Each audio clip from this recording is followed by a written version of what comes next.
all the antics have to go on for people to have conversation today. Like, yeah. I mean, even if you check like last week, right, or over the weekend, okay, like with Vitor Belfort and Evander Holyfield. Yeah. Like even that type of shit, man. Like, yeah, I mean, there was a lot of antics going along with that.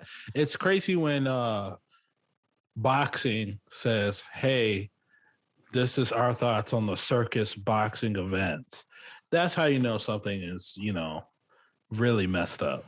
When you actually have people from your own sport saying that, hey, this is a joke, guys. This is a joke.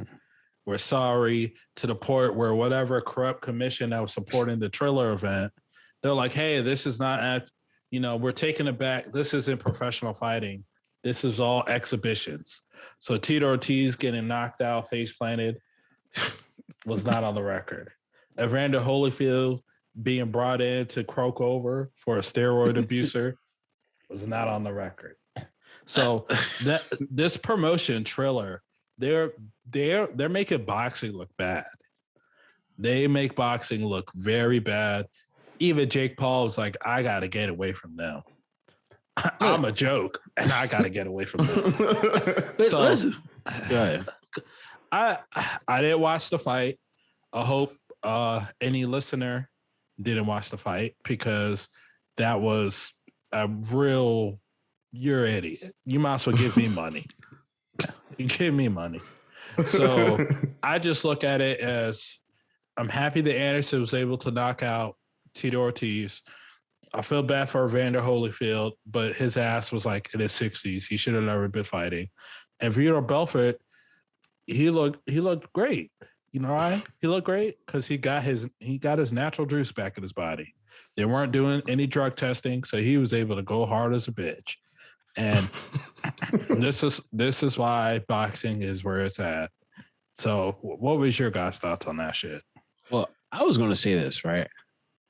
Now, granted that we do know there are people that say that, okay, boxing now is considered a joke, right? Especially not all boxing. Well, just we know not all that boxing. Shit. Yeah, just that shit. Yeah, but even then, right? It at the end of the day eclipses anything else that's happening in boxing. So, true. So anybody else that more than likely anybody that's watching this stuff is more than likely a casual fan of boxing or barely even watches boxing. So to them, in their mind, they're actually seeing real fighters. Now, I'll say this first and foremost. I think a lot of the outrage now is because Evander Holyfield got dropped, and it was sad.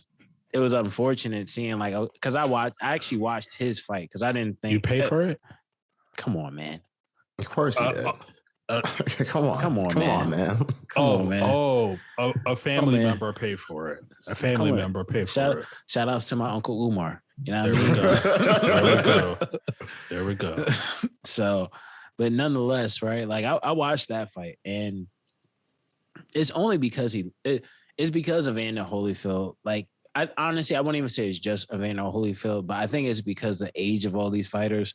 For one, I think celebrity boxing, there's nothing wrong with celebrity boxing. I don't think there's anything wrong with it, but I do believe that when you have, just like you said, Lau, I don't think anybody after a certain age just shouldn't be trying to have any type of combat left in them.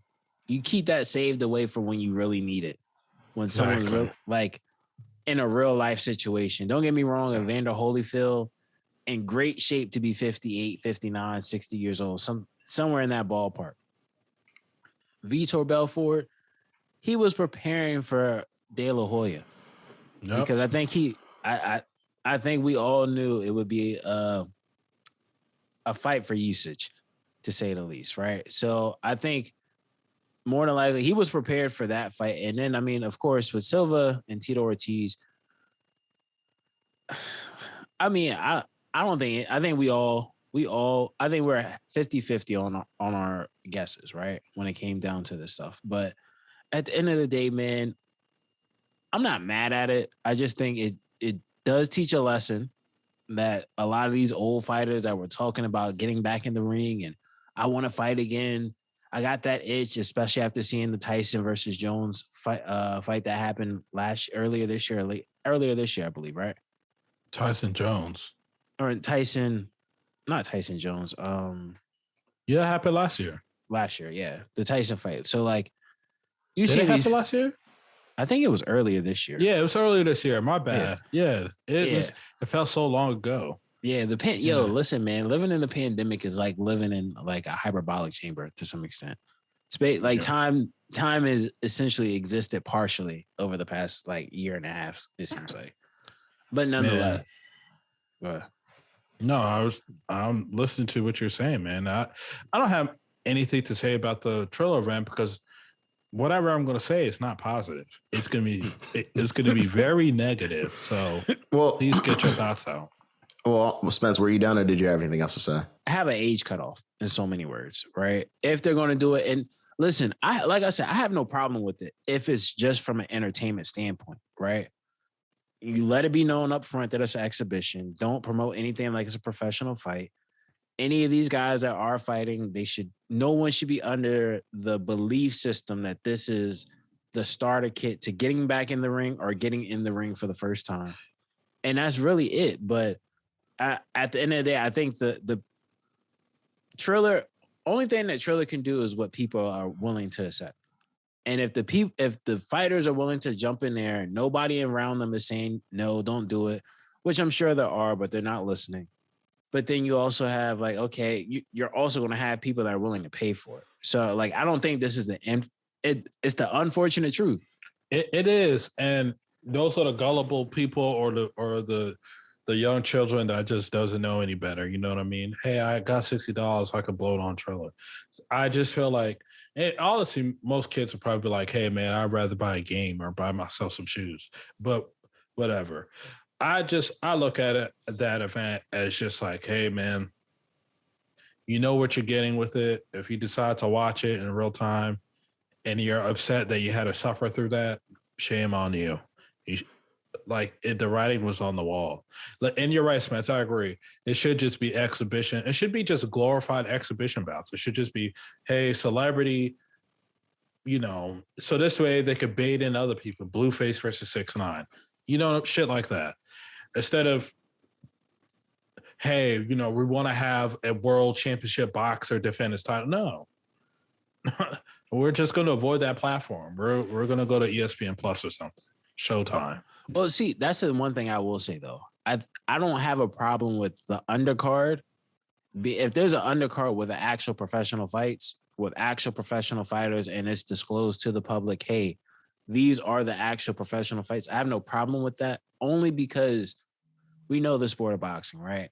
Where only those at the very top of the card are the ones that eat the most and get seen the most. Because no one watches undercard fights. And boxing, if you're a boxing purist, right? But for a casual fan, yes, they're not really watching the undercard like that, unless there's a boxer that they're a fan of that happens to be on the undercard. I agree with that. I just think Triller is just very bad. Honestly, I just think it's a bad show.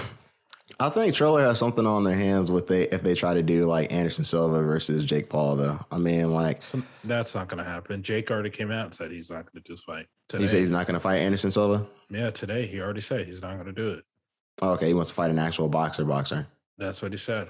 He said fight. Well, he said to him for that. He said him fighting Anderson Silva is going to keep feeding his critics what they've been saying about him. Like, you're finding older people, you're finding people who are not in their prime, you're finding people who are not real boxers. Well, so he said his next fight is going to be an actual boxer. Now, this is what he says. We'll see as time comes along. I mean, he has to follow through on it now that he's actually said it to the public like that, because he knows that people are paying attention to him. So I feel like, from Triller, I don't really expect more than these like circus type fights. You know what I mean? Like, I feel like that's what they've been doing. That's what they're going to keep on doing. That's what makes them money. And I mean, at this point in time, it doesn't bother me only because we all know what it is. Yeah, like exactly. Like, we all understand what the reality of this whole thing is, right? So at the end of the day, and to me, I say it like this: I accept it for entertainment. What the purpose of what they're doing, I accept Triller for what they do, right? So I have no problem with what they're doing. Now, if they choose to go into the direction to actually be a promotion, an actual legitimate boxing promoting company or whatnot. Right. Like at some point they actually have to make that transition. But until then, like you said, because I agree with what you said, they have something special on their hands. Well, I think if they like can actually get somebody who's worth the time of boxing somebody like Anderson Silva, then they can actually try to do something. Because like he had the boxing fight with I can't remember his name at the moment, Chavez Jr. Right. And then he had this Tito Ortiz fight. So I mean, like maybe they can keep on working with these older fighters. Mike Tyson already said he won't work with them anymore.